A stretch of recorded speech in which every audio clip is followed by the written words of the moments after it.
Chapter 3 Kundalini Physiology. Kundalini, or the serpent power, does not belong to the physical body, though it is connected to it. Nor can it be discovered in the mental body or even the astral body. Its abode is actually in the causal body, where the concepts of time, space, and object are completely lost. How and where is the concept of Kundalini related to the Supreme Consciousness? The serpent power is considered to arise from the unconscious state in Muladhara. This unconscious awareness of man then has to pass through different phases and becomes one with the cosmic awareness in the highest realm of existence. The Supreme Awareness, or Shiva, is considered to be seated in Sahasrara, the superconscious or transcendental body at the crown of the head. In the Vedas, as well as in the Tantras, this supreme seat is called Hiranyagarbha, the womb of consciousness. It corresponds to the pituitary body, the master gland situated within the brain. Immediately below this center of supreme consciousness, there is another psychic center, the third eye, or Agya chakra, which corresponds to the pineal gland. This is the seat of intuitive knowledge. This center lies on top of the spinal column, at the level of Brumadhya, the eyebrow center. Agya chakra is important because it is simultaneously connected with the seat of Supreme Consciousness in Sahasrara and with Muladhara, the seat of the unconscious, at the base of the spine, via Sushumna, the psychic passage within the spinal column.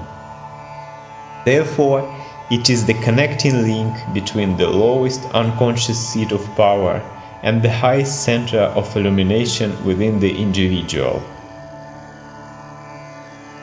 Kundalini Yoga is not abstract. It considers this very physical body as the basis. For a Kundalini yogi, the Supreme Consciousness represents the highest possible manifestation of physical matter in this body. The matter of this physical body is being transformed into subtle forces, such as feeling, thinking, reasoning, remembering, postulating and doubting, in the gradual process of evolution.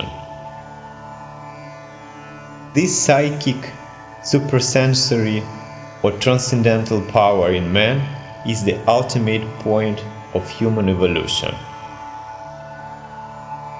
The chakras. The literal meaning of the word chakra is wheel or circle, but in the yogic context, a better translation of the Sanskrit word is vortex or whirlpool. The chakras are vortices of psychic energy, and they are visualized and experienced as circular movements of energy at particular rates of vibration. In each person there are myriads of chakras, but in the practices of Tantra and Yoga, only a few principal ones are utilized. These chakras span the full spectrum of man's being, from the gross to subtle. The chakras are physiological as well as psychic centers, whose structures correspond more or less with the traditional descriptions. These nerve centers are not situated inside the spinal cord itself, but lie like junctions on the interior walls of the spinal column. If you cut the spinal cord transversely at different levels, you can see that the gray matter in the cross-section resembles the lotus shape, and the ascending and descending tracts of nerve fibers correspond to the nadis. These communicating nerve fibers control the different physiological functions of that portion of the body. Many books state that the chakras are reservoirs of power. but this is not true. A chakra is like a centrally placed electricity pole from which electrical wires are run to different places, houses and street lights in the vicinity. This arrangement is the same for each of the chakras. The nadis which emerge from each chakra carry prana in both directions. There is a forward and backward pranic motion in the nadis, analogous to the flow of alternating current in electrical wires. The outgoing communication and the incoming reaction enter and leave the chakra in the form of this pranic flow in the corresponding nadis. There are 6 chakras in the human body, which are directly connected with the higher unillumined centers of the brain. The first chakra is Muladhara. It is situated in the pelvic floor and corresponds to the coccygeal plexus of nerves. In the masculine body, it lies between the urinary and excretory openings in the form of a small dormant gland, termed the perineal body. In the feminine body, it is situated inside the posterior surface of the cervix. Muladhara is the first chakra in the spiritual evolution of man, where one goes beyond animal consciousness and starts to be a real human being. It is also the last chakra in the completion of animal evolution. It is said that from Muladhara chakra right down to the heels, there are other lower chakras, which are responsible for the development of the animal and human qualities of instinct and intellect. From Muladhara chakra upwards lie the chakras which are concerned with illumination and evolution of the higher man or superman. Muladhara chakra has control over the entire range of excretory and sexual functions in man. The second chakra is Svadhisthana, located at the lowest point or termination of the spinal cord. It corresponds to the sacral plexus of nerves and controls the unconscious in man. The third chakra is Manipura, situated in the spinal column exactly at the level of the navel. It corresponds to the solar plexus and controls the entire processes of digestion, assimilation and temperature regulation in the body. The fourth chakra is Anahata, and it lies in the vertebral column behind the base of the heart, at the level of the depression in the sternum. It corresponds to the cardiac plexus of nerves and controls the functions of the heart, the lungs, the diaphragm, and other organs in the region of the body. The fifth chakra is Vishuddhi, which lies at the level of the throat pit in the vertebral column. This chakra corresponds to the cervical plexus of nerves and controls the thyroid complex and also systems of articulation, the upper palate, and the epiglottis. Agya, the sixth and most important chakra, corresponds to the pineal gland, lying in the midline of the brain directly above the spinal column. This chakra controls the muscles and the onset of sexual activity in man. Tantra and Yoga maintain that Agya chakra, the command center, has complete control over all the functions of the disciple's life. These 6 chakras serve as switches for turning on different parts of the brain. The awakening which is brought about in the chakras is conducted to the higher centers in the brain via the nadis. There are also 2 higher centers in the brain which are commonly referred to in Kundalini Yoga, Bindu and Sahasrara. Bindu is located at the top back of the head, where Hindu Brahmins keep a tuft of hair.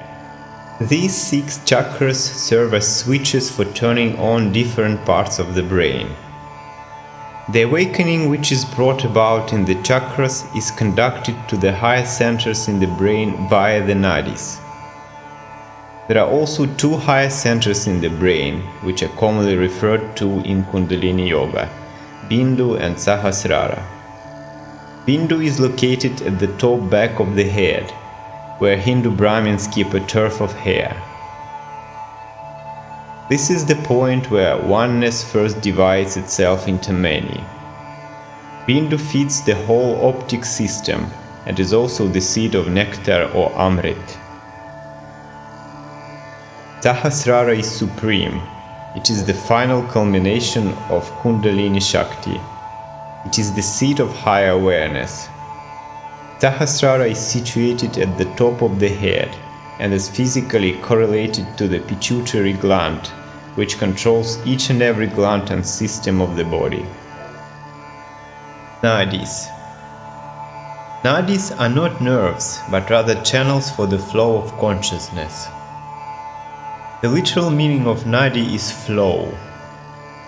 Just as the negative and positive forces of electricity flow through complex circuits, in the same way prana shakti, vital force, and mana shakti, mental force, flow through every part of our body via these nadis.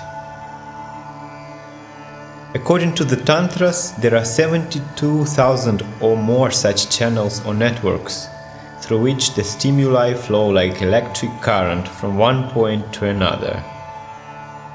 These 72,000 nadis cover the whole body, and through them the inherent rhythms of activity in the different organs of the body are maintained. Within this network of nadis, there are 10 main channels, and of these 10, 3 are most important, for they control the flow of prana and consciousness within all the other nadis of the body. These 3 nadis are called Ida, Pingala and Sushumna. Ida Nadi controls all the mental processes, while Pingala Nadi controls all the vital processes. Ida is known as the moon and Pingala as the sun. A third Nadi, Sushumna, is the channel for the awakening of spiritual consciousness. Now the picture is coming clear. Prana Shakti, Pingala, Mana Shakti, Ida, and Atma Shakti, Sushumna. You may consider them as pranic force, mental force, and spiritual force. As Sushumna flows inside the central canal of the spinal cord, Ida and Pingala simultaneously flow on the outer surface of the spinal cord, still within the bony vertebral column. Ida, Pingala and Sushumna nadis begin in Muladhara, in the pelvic floor. From there, Sushumna flows directly upwards within the central canal, while Ida passes to the left and Pingala to the right. At Svathistana chakra, or the sacral plexus, the 3 nadis come together again, and Ida and Pingala cross over one another. Ida passes up to the right, Pingala to the left, and Sushumna continues to flow directly upwards in the central canal. The 3 nadis come together again at Manipura chakra, the solar plexus, and so on. Finally, Ida, Pingala and Sushumna meet in the pineal gland, Agya chakra. Ida and Pingala function in the body alternately and not simultaneously. If you observe your nostrils, you will find that generally one is flowing freely and the other is blocked. When the left nostril is open, it is the lunar energy or Ida Nadi which is flowing. When the right nostril is free, the solar energy or Pingala Nadi is flowing. Investigations have shown that when the right nostril is flowing, the left hemisphere of the brain is activated. When the left nostril is flowing, the right hemisphere is activated. This is how the nadis, or energy channels, control the brain and the events of life and consciousness. Now, if these two energies, prana and chitta, pingala and ida, life and consciousness, can be made to function simultaneously, then both hemispheres of the brain can be made to function simultaneously and to participate together in the thinking, living, intuitive and regulating processes.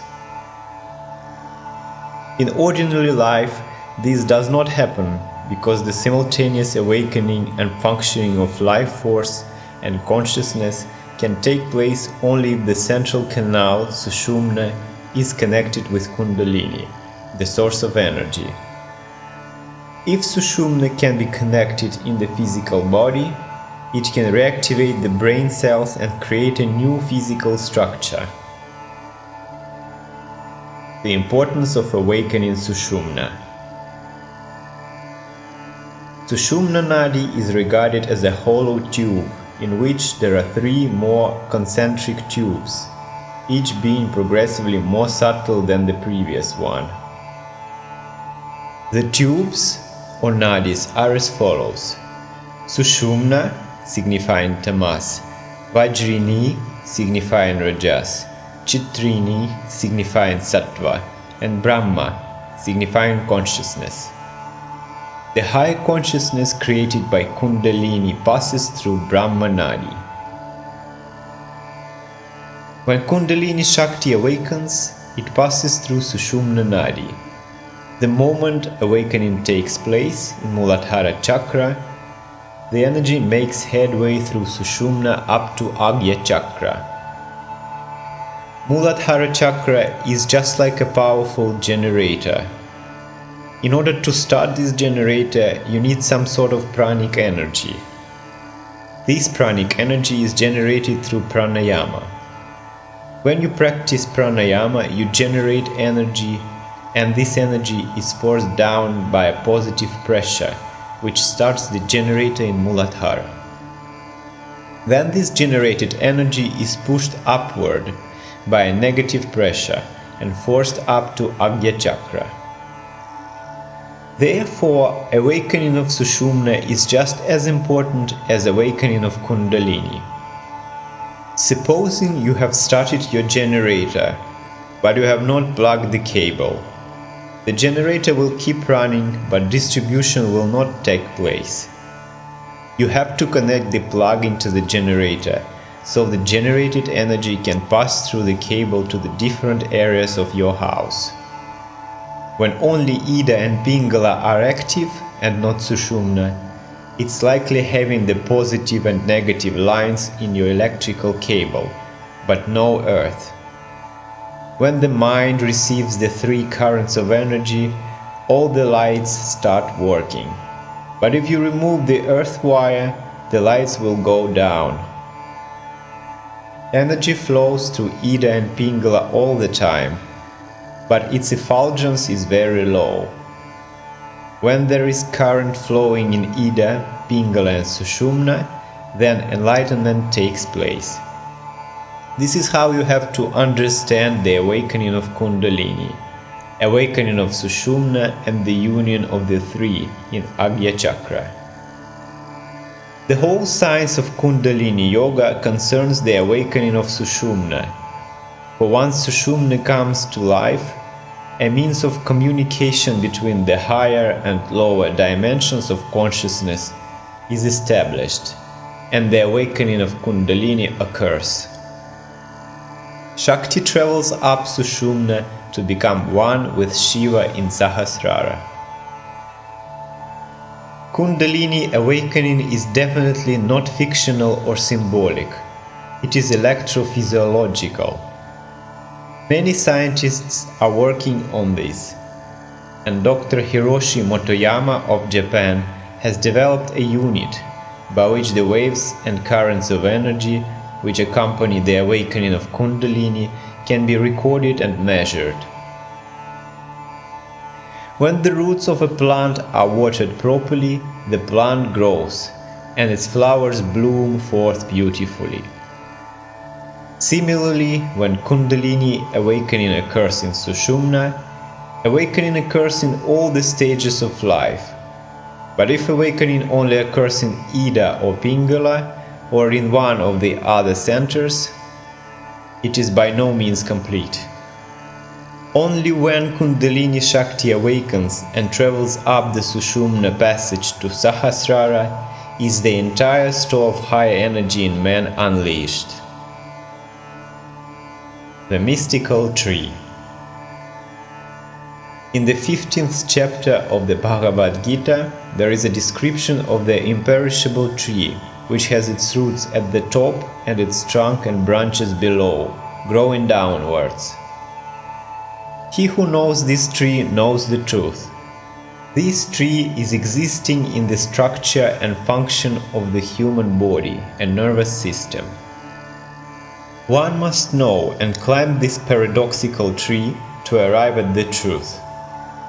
It can be understood in this way. The thoughts, the emotions, the distractions and so on are only the leaves of this tree, whose roots are the brain itself, and whose trunk is the spinal column. It is said that one has to climb this tree from the top to the bottom if he wishes to cut the roots. This tree seems to be completely topsy-turvy, yet it contains the essence of all occult truth and secret knowledge. It cannot be understood intellectually, but only through progressive spiritual awakening. For spiritual understanding always dawns in a way which is paradoxical and irrational to the faculty of intellect. This same tree is called the tree of life in the Kabbalah and tree of knowledge in the Bible. Its understanding forms the basis of both Christian and Judaic religious traditions, but unfortunately it has been completely misunderstood by and large for a very long time. So it is that everybody who is trying to move from Muladhara to Sahasrara is climbing to the root every time, and the root is at the top, the brain, the Sahasrara. Muladhara is not the root center at all. So if you are moving from Svadhisthana to Sahasrara or from Manipura to Sahasrara, then you are climbing to the root, which is at the top in Sahasrara.